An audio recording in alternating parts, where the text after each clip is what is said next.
first, Chip, knowing what Merilee did and how she dedicated her life, getting an award with her name associated with it is truly an honor.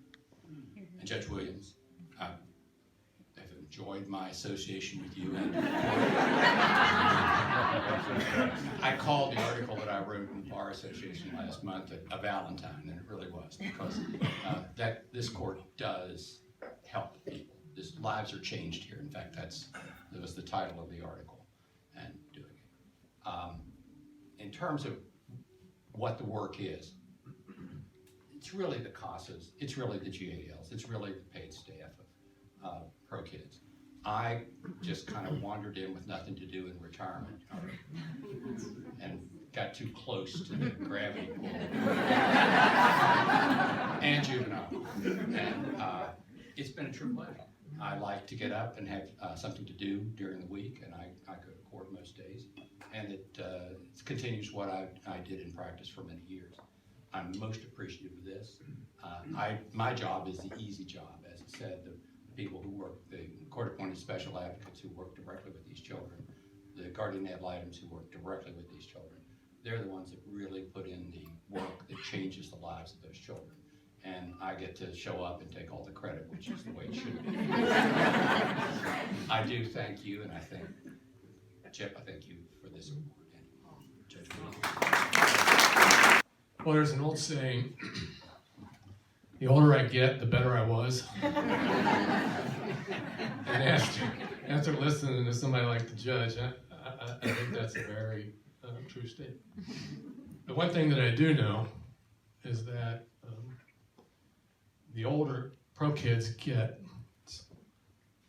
the better this community is going to be when it comes to doing what they do, the best that they do in saving these children.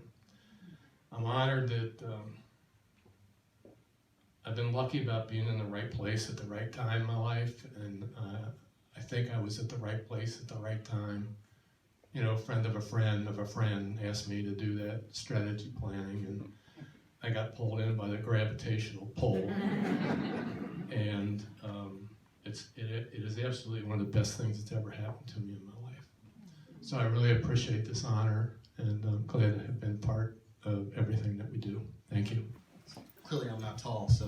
Alright, so they told us that we have about 2 to 3 minutes to kind of talk and share. So that joke earlier about 2 hours, for me, everyone, I can talk for a very long time. But as he also noted, I'm working on my dissertation right now, or I'm getting ready to prepare for that. So in these next 2 to 3 minutes, if hopefully someone's recording this, so if I say anything meaningful, I can add to that. I got you covered. Yeah.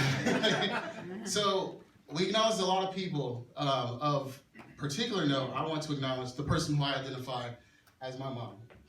So Sigrid Solomon, if you could stand up, just as Heather did.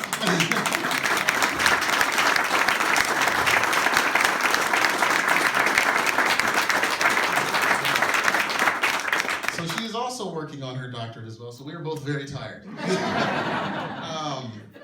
But Sigrid is the vice president and dean of students at Wilmington College, my alma mater. And I used to go to her office all the time and talk to her assistant then at the time, who wasn't very much on her job very much. So we used to sit and talk about anything under the sun. And then, I don't know how it came out, but it came out that Sigrid herself and her late husband used to be foster parents themselves. So naturally, I gravitated to her just because I knew that she understood where I was coming from. So when I tell people that for breaks, a lot of people also don't understand that when you're a foster kid and you're independent, when you're talking about breaks and everything and the halls are closing and I lived on campus, there's not a lot of places you can go. So she made sure that I could stay in my home even when it was closed. And she took me in on breaks. So whenever I tell people that I'm going home, that's where I was going home to. So thank you so much.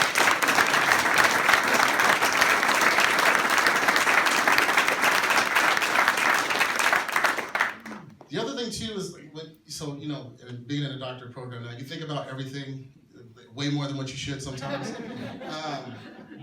But when you think about the whole concept of a community builder, honestly, like you can look at the infrastructure or whatever of a building or a house or whatever, you can admire it for what it is, but very seldomly do we think about the hands that built it. And I look around this room right now, whether or not you directly did anything for me or directly did something for me, or anyone else in a similar situation as me, I am simply the result of opportunities. And I thank every single last person inside of this room today, and even those who couldn't be here, because without any of you, I wouldn't be addicted to trying to chase whatever that next chapter or story is. And I am not some 100% healed person. I have a lot of unresolved challenges that I'm still navigating and working through. And fortunately, I have a beautiful fiance, physically and spiritually, who is helping me through all of that. So to all of you, number one, thank you for opening up this home and for everyone here. But then more importantly, thank you to everyone here who is continuing to do the work. And one last thing, 4 years ago, when I was being recognized for graduating with my master's degree, someone sent me a book, and it's slipping my mind right now. That was you? Okay. So, first off, you are better than a bill collector, because I don't know how you found my address.